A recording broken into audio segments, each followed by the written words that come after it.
Les cotisations sociales varient généralement chaque année et déterminent l'évolution de nos salaires à la hausse ou à la baisse. Vous retrouvez le détail des cotisations sur le site de Page Emploi, mais nous allons voir tout de suite en particulier les points qui nous intéressent directement. Pour ce qui concerne les heures normales, le chiffre magique qui accourt est 0,7801. En effet, vous devrez multiplier le salaire brut par ce chiffre pour obtenir le montant en net. Les heures complémentaires et les heures majorées sont exonérées d'une partie des cotisations. C'est pourquoi, pour passer du brut au net, le chiffre à considérer est différent. Il est actuellement de 0,8932. Je vais transformer pour l'exemple le montant brut d'une mensualisation en net.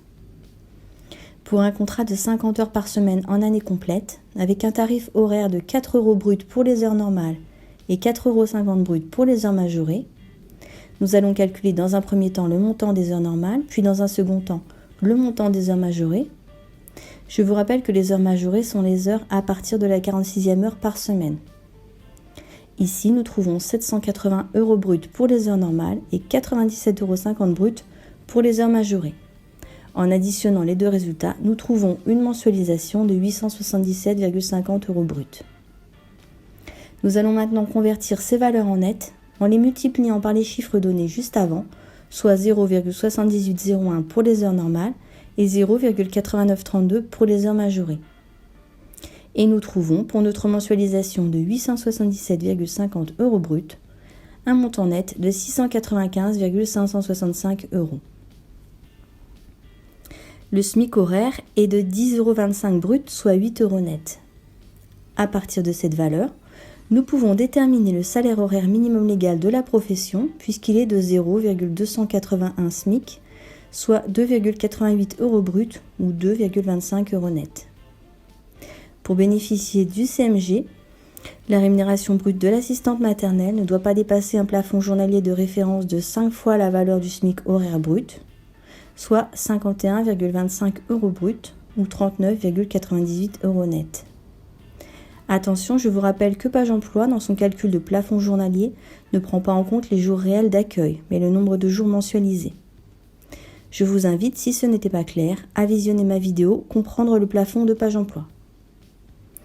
Le minimum garanti est de 3,65 €. Le minimum garanti est une valeur de référence qui sert à l'évaluation des frais professionnels.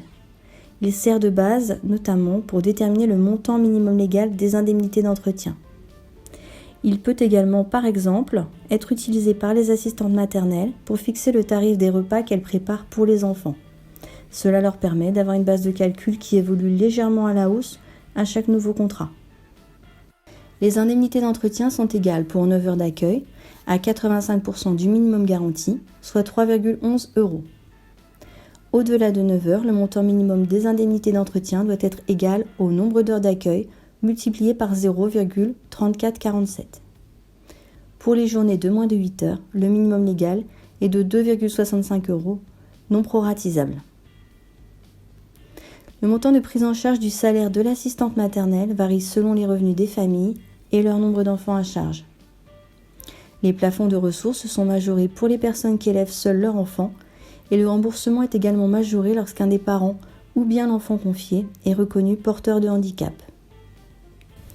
Si l'assistante maternelle utilise son véhicule à la demande des parents employeurs, les indemnités kilométriques dues sont calculées selon le barème légal de l'administration.